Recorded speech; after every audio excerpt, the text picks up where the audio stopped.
Dear Ate Arlene.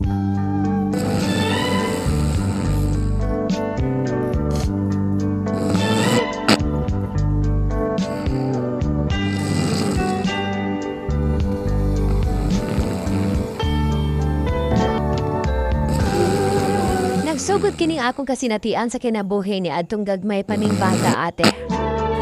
Usa ka sundalo or Philippine Army ang akong papa. Bisan pa mga third year high school na kini, apan madawat naman og sundalo sa unang panahon. Ug matawag nga breadwinner sa ilang pamilya. Ang ako inahan o sa lamang ka plain housewife. Upat kami ka magsuon, ako ang ikaduha nga babae, gikas ka magulangan. Ug naapa ko'y manghod nga lalaki nga dagmay pa ato panahona. Grade 1 pa ko ati R.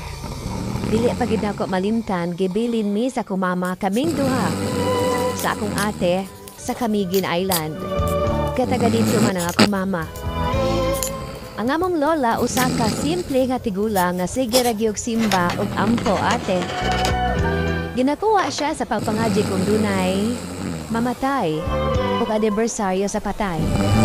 Halipayan pud siya pagkahuman ate ug ang